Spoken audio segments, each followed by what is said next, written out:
Баршаңызға сәлем. Жігіттер, қыздар, аналар, әкелер, апалар, ағалар, әжелер мен аталар. Кім ерте тұрады, сол күні бойы көңілсіз болады дегендей.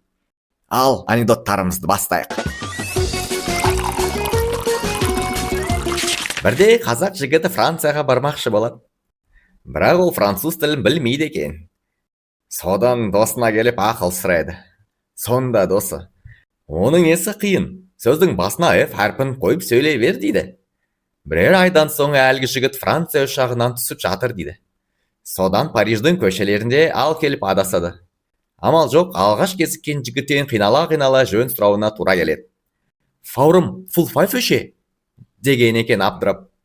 Сөйтсе әлгі жігіт: фратан, өзім деп білмеймін. Әйелі: ескі пальтомның түймелері үзіліп бітті. Күйеуге ұят өзі. Күйеуі: ештеңе жоқ, ертең сатып әперем. Пальтома? Жоқ, түйме әперем. Сантехник шақырумен келеді. Бір нәрсені ауыстырып, бұрап, тартқылап есіне айтады. Барлығы дайын, сізден $10. $10? 5 минуттық жұмыс үшін? Мен дипломы бар стоматологпын. 5 минутта $10 да алмаймын. Бұл қалыпты. Мен нейрохирург болғанымда мен де сонша табыс таппайтынмын. Әйелі күйеуіне неге үйленбей тұрып кедей екеніңді айтпадың десе? Күйеуі: айттым ғой, барымда нарында сен деп. Әрбір шеккен темекі өмірімізді 2 сағатқа қысқартады. Әрбір ішкен арақ өмірімізді 3 сағатқа қысқартады. Ал әрбір жұмыс күні өмірімізді 8 сағатқа қысқартады екен. Бір еркек базарда сауда жасап тұр. Мынау не? Алма.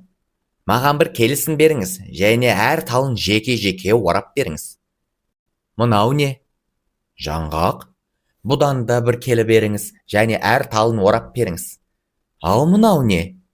Мейіз ғой, бірақ ол сатылмайды.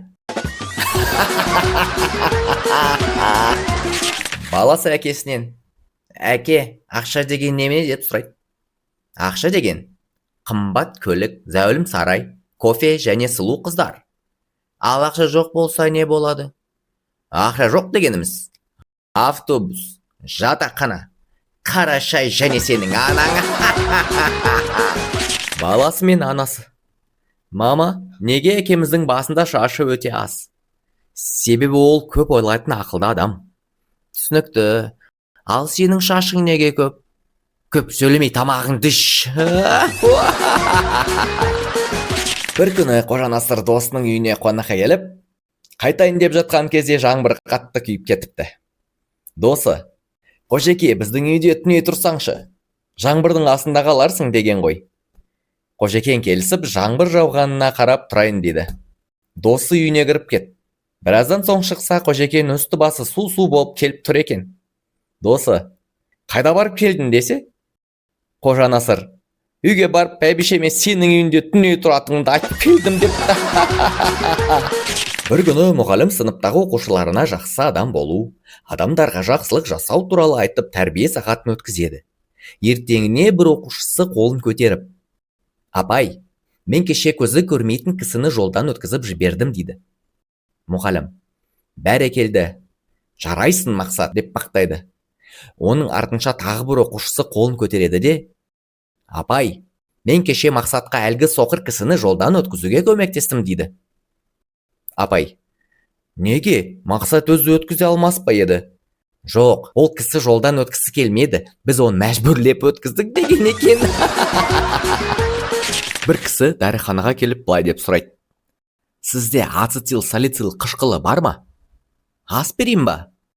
Иә, бар. Иә, сол. Аспирин беріңізші. Атын ұмытып қала берем. Аулада ойнап жүрген балалар бір-біріне әкелерінің өте жылдам екенін айтып мақтанып отырады. Біреуі: менің әкем садақ атса, нысанаға ұшқан жебеден бұрын жетіп барады дейді. Екінші бала: сол да сөз боп па? Менің әкем тапанша атып, оқтан бұрын нысанаға жете алады дейді. Сонда үшіншісі: Ал менің әкем жұмыс уақыты 5-те біткенімен сағат 3-те үйде отырады.